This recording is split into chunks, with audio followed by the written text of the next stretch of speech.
Welcome to Season 20 of the 5-Minute Biographies podcast from 5minutebiographies.com, where each week we tell you interesting things about interesting people in about 5 minutes. If you enjoy the show and would like to support us, why not consider buying us a coffee? Head on over to 5minutebiographies.com/coffee to see how. This is Episode 7, James Joyce.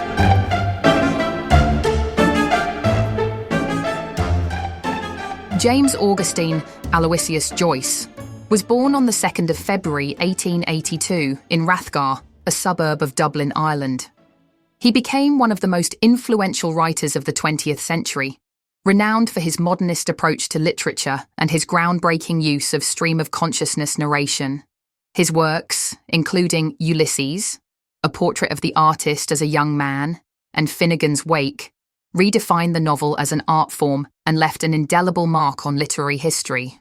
Joyce was born into a large Catholic family, but financial instability plagued his early years. His father, John Stanislaus Joyce, had once been financially comfortable but gradually squandered his wealth, leaving the family in increasingly dire circumstances. Despite these hardships, Joyce excelled in his studies. He attended Clongowes Wood College, a Jesuit school, before moving on to Belvedere College and later University College Dublin. It was during his university years that he developed his love for literature, particularly the works of Henrik Ibsen, which influenced his own writing style. In 1902, Joyce left Ireland for Paris to study medicine, but he quickly abandoned this pursuit to focus on writing. His time in Paris was marked by poverty and struggle, and he was forced to return to Dublin following his mother's illness and subsequent death in 1903.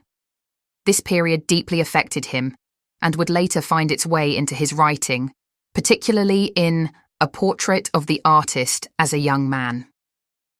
In 1904, Joyce met Nora Barnacle, a young woman from Galway who would become his lifelong companion and muse. That same year, they left Ireland together, beginning a peripatetic existence that took them to cities across Europe, including Trieste, Zurich, and Paris. He worked as a teacher while simultaneously dedicating himself to writing, producing early versions of what would become some of his most famous works. Joyce's first major publication, Dubliners, was a collection of short stories that painted a vivid and often unflattering picture of life in Dublin.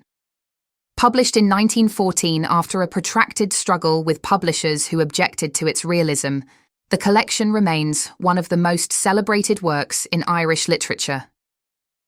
A Portrait of the Artist as a Young Man, published in 1916, was a semi-autobiographical novel that traced the intellectual and emotional development of Stephen Dedalus, a character often seen as a stand-in for Joyce himself. His most celebrated work, Ulysses, was published in 1922, revolutionizing modern literature with its intricate structure and deep exploration of the human mind. The novel follows a single day in the life of Leopold Bloom as he moves through Dublin on the 16th of June, 1904, a date now commemorated annually as Bloomsday. Employing stream-of-consciousness narration, experimental prose, and an encyclopedic range of literary styles, Ulysses was both lauded and condemned upon its release.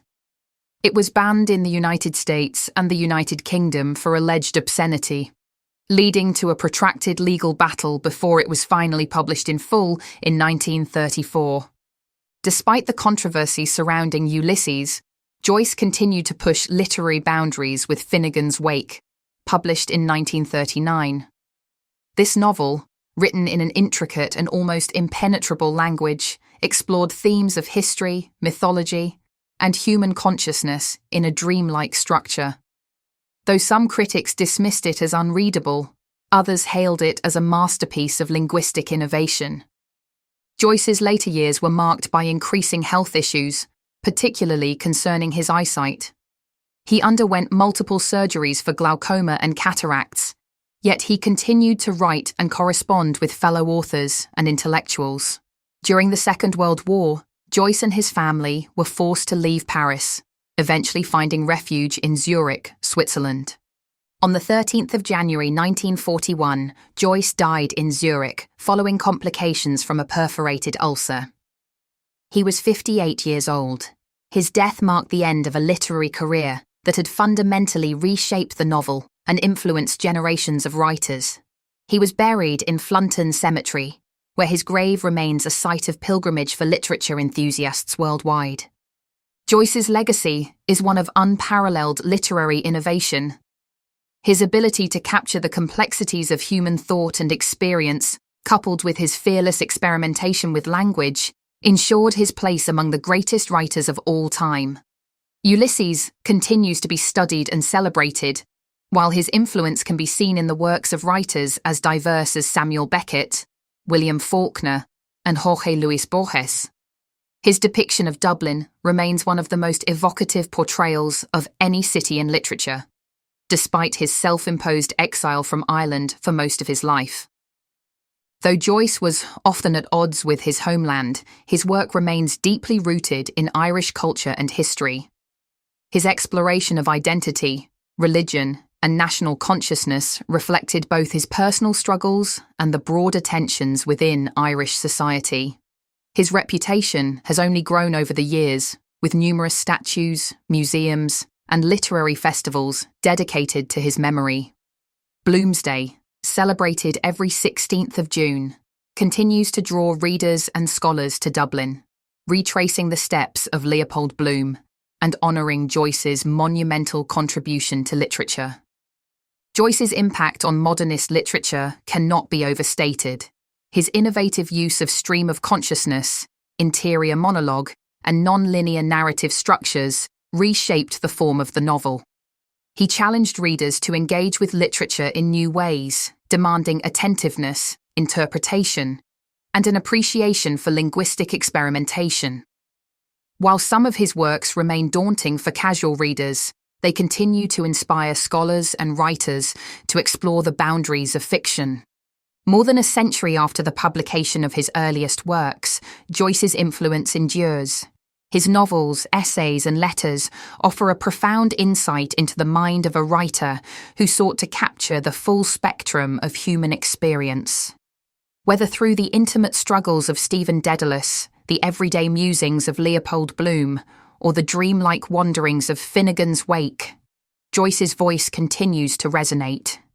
His dedication to his craft, his relentless pursuit of artistic innovation, and his fearless challenge to literary conventions ensure that his place in the pantheon of great writers remains secure.